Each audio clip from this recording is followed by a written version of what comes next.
Hello दोस्तों, कैसे हैं आप लोग। दोस्तों, आप लोगों को पता ही होगा कि नॉर्मली फैमिली विजिट वीज़े पर आने वाले ज़्यादातर लोग ऐसे होते हैं जो कि शायद पहली मर्तबा सऊदी अरबिया आने की प्लानिंग कर रहे होते हैं।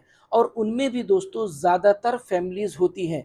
अब वो लोग ये सोच-सोच के परेशान होते हैं कि जब हम अपॉइंटमेंट वाले दिन वीएफएस सेंटर जाएँगे, तो वहाँ पर हमसे क्या-क्या पूछा जाएगा, वहाँ पर किस तरह से हम सारे प्रोसेस को कंप्लीट करेंगे। इस तरह से और भी बहुत सारी चीज़ें हैं जो उनके माइंड में आती हैं, जिनको सोच-सोच के वो परेशान होते हैं।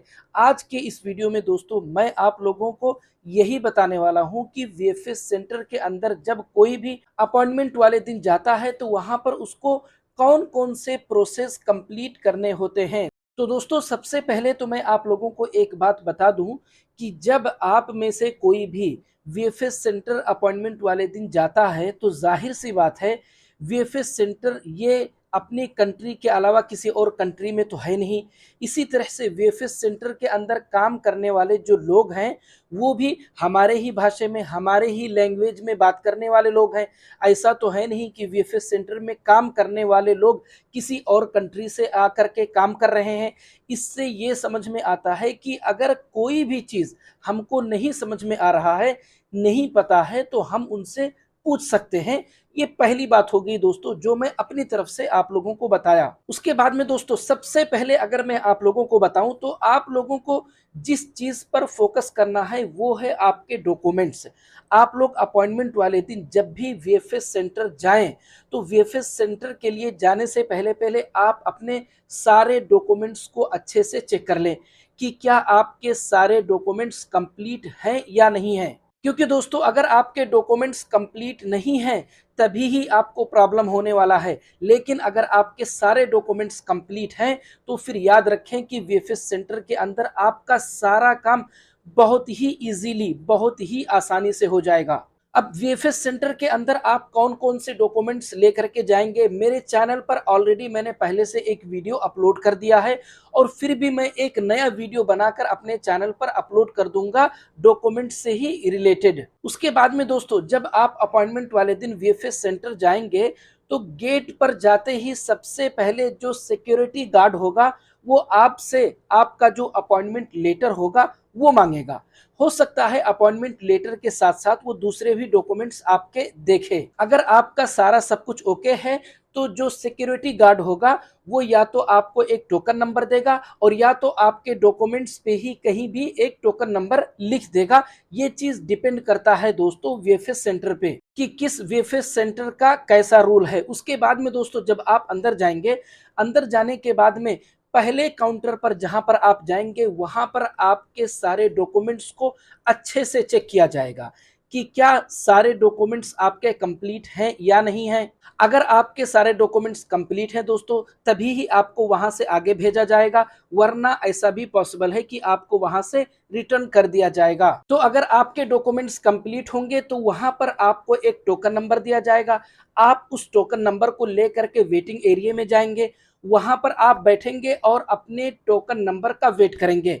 ऐसा भी हो सकता है दोस्तों कि डिपेंड करता है वीएफएस सेंटर के ऊपर कि आपके सामने एक स्क्रीन हो, जिस तरह से बैंक वगैरह में होता है। स्क्रीन पे आपका टोकन नंबर जब आएगा, तो उसी टोकन नंबर के साथ में केबिन नंबर भी लिखा रहेगा। जैसे फॉर एग्जांपल, अगर आपका टोकन नंबर है 20, तो आपका जो केबिन नंबर होगा उसी टोकन नंबर के आगे लिखा रहेगा 5। या हो सकता है कि टोकन नंबर के आगे केबिन नंबर इंग्लिश के कुछ वर्ड के हिसाब से लिख करके आए। तो जब भी आपका नंबर आ जाएगा, आप केबिन नंबर को देखते हुए आप उसी केबिन के अंदर चले जाएंगे। जब आप उस केबिन में जाएंगे, तो वहां पर आपका बायोमेट्रिक होगा। ऐसा भी पॉसिबल है दोस्तों कि इसी केबिन के अंदर बायोमेट्रिक के साथ साथ आपके और भी सारे प्रोसेस को कंप्लीट कर लिया जाए, और फिर उसके बाद में आपके सारे डॉक्यूमेंट्स, आपके पासपोर्ट वगैरह सब कुछ यहीं पर ले लिया जाए, और आपको इंश्योरेंस पेपर दे दिया जाएगा, और फिर उसके बाद में आपको पेमेंट वाले काउंटर पर भेज दिया जाएगा। पेमेंट आप चाहें तो कैश में भी कर सकते हैं, कार्ड से भी कर सकते हैं, और यूपीआई पेमेंट के थ्रू भी कर सकते हैं, जैसे फॉर एग्जांपल फोन पे, गूगल पे वगैरह। पेमेंट करने के बाद में दोस्तों आपको एक स्लिप दी जाएगी, बिल्कुल उसी तरह से जिस तरह से आप किसी भी मॉल में जाकर सामान खरीदते हैं, और सामान खरीदने के बाद में काउंटर पर जब आप पेमेंट करते हैं तो आपको एक स्लिप दी जाती है जिसमें ये लिखा होता है कि आपने कौन कौन सा सामान खरीदा और कौन सा सामान कितने का था। बिल्कुल इसी तरह की स्लिप आपको दी जाएगी, उसमें सारा डिटेल लिखा होगा कि आपसे फीस कितनी ली गई टोटल और किस चीज़ की कितनी फीस लगी है। आप सारा डिटेल उस स्लिप में चेक कर सकते हैं। यही आपका लास्ट स्टेप होगा दोस्तों। इसके बाद में आप यही जो पेमेंट की स्लिप होती है और इंश्योरेंस पेपर होता है, इसी को लेकर के आप बाहर निकल जाएंगे।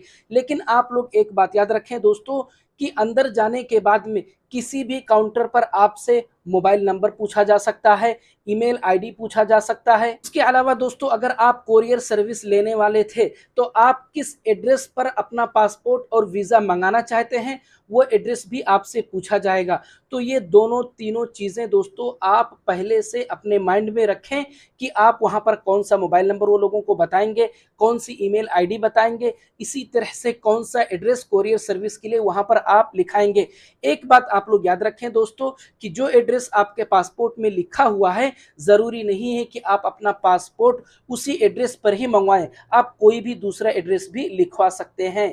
इसी तरह से दोस्तों अगर हम ईमेल आईडी और मोबाइल नंबर की बात करें तो ईमेल आईडी और मोबाइल नंबर आप वही लिखाएं जो अपॉइंटमेंट बुक करते टाइम पर ईमेल आईडी और मोबाइल नंबर डाला गया था। और याद रहे दोस्तों कि वो ईमेल आईडी और मोबाइल नंबर एक्टिव होना चाहिए, क्योंकि उस पर वीजा लगने से रिलेटेड दोस्तों अपडेट आता रहेगा। एक बात आप लोग याद रखें दोस्तों कि आपको पेमेंट की जो स्लिप दी जाएगी उस स्लिप को आप गायब नहीं करिएगा, क्योंकि दोस्तों उसकी ज़रूरत कभी भी आपको पड़ सकती है। ऐसा भी हो सकता है कि अगर आप अपना पासपोर्ट रिसीव करने के लिए वीएफएस सेंटर जाएंगे तो आपको इस स्लिप को उनको दिखाना पड़ेगा दोस्तों। सारे वीएफएस सेंटर के अंदर इसी से ही मिलता जुलता प्रोसेस होता है। हो सकता है थोड़ा बहुत अलग अलग वीएफएस सेंटर में कुछ फर्क हो, लेकिन नॉर्मली दोस्तों यही सारे प्रोसेस होते हैं। तो दोस्तों अगर आप लोगों को मेरा ये वीडियो अच्छा लगा, अगर आप लोगों को मेरी बातें समझ में आई है तो प्लीज़ वीडियो को लाइक और चैनल को सब्सक्राइब ज़रूर करें दोस्तों, ताकि मैं जब भी अपना अगला वीडियो अपलोड करूं तो तुरंत आप लोगों तक पहुंच जाए। मिलते हैं अगले वीडियो में।